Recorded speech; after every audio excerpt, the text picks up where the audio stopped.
If you cook at home a lot, you can find yourself cooking the same simple meals over and over again. So today we are joined by award-winning Chef Seamus Mullen with some tips and tricks for creating fresh restaurant-quality recipes at home. Good morning, Chef. Good morning. Thanks for having me. So at-home cooks can sometimes get in a rut. That is so true. So what is your biggest tip for home cooks who get a little bored? Well, I think the most important thing to remember is that you can't make good food with bad ingredients. You got to start with the best quality ingredients you can. And if you've been to any of my restaurants, you know that I love to cook with pork. And my go-to pork is Smithfield Prime. It's super juicy and tender and 100% natural. So what I always say is start with good ingredients. Get, if you're using a pork chop, for instance, just start with that and think of a simple way that you can kind of riff on it and really bring a lot of flavor to the table. I've got a ton of different recipes that I put together today. I have some pork chops here. These are pork chops that are roasted with a maple and mustard glaze and some braised mushrooms. The maple brings some sweetness to the spiciness of the mustard, and then some mushrooms to just kind of bring it all together. It's really nice. And then this is a spice-crusted pork tenderloin. That's a leaner cut of pork, so you want to make sure that when you're cooking that, you're not overcooking it. You're keeping it nice and gentle, so it still is nice and pink in the center. And it's served with a little bit of spaghetti squash and some pine nuts and raisins. Super delicious. And then I have some Brussels sprouts with pork belly. I don't know about you, but when I was a kid, I hated Brussels sprouts. I couldn't stand them.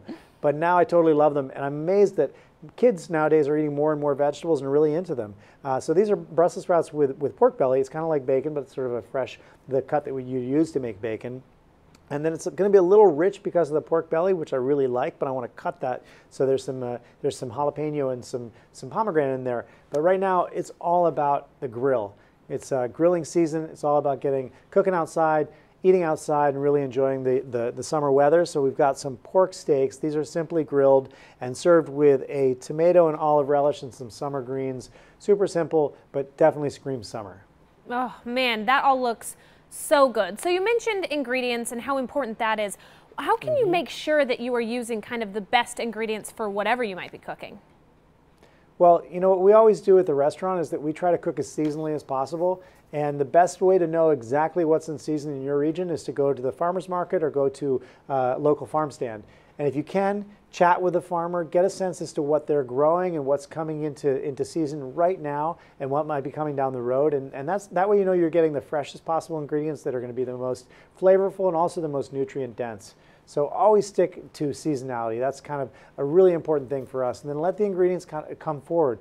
If you're using really good quality ingredients, you don't need to do that much to them, and you don't need to really cluster them and crowd them up with too many other ingredients.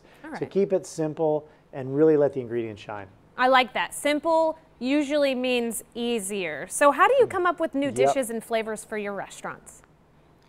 Well, we always think about what's the best way to really express a particular ingredient. If it's a pork chop, there's lots of different ways of cooking it. You could roast it, you could grill it, you could pan roast it. And then think about, well, what do we have, as I mentioned before, seasonality. What do we have in season that would really go well with that? I like to always balance things, so there could be a little bit of acidity to go with something that's kind of rich, or a little bit of spiciness to cut through something else. So sweetness and saltiness, balancing all of that, sort of think of the 4 points of the compass. And then remember that we eat with our eyes first. So presentation, while it shouldn't be the most important factor in a dish, it's important to make sure that it looks appetizing so that you are excited to tuck into it. Yeah, so that my kids will actually be brave enough to take a bite of it. Exactly. Seamus, thank you so much for joining us. Now, where can we go for more information and these delicious recipes?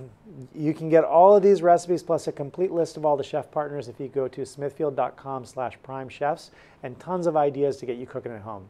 Great. Thank you very much. Thanks for having me.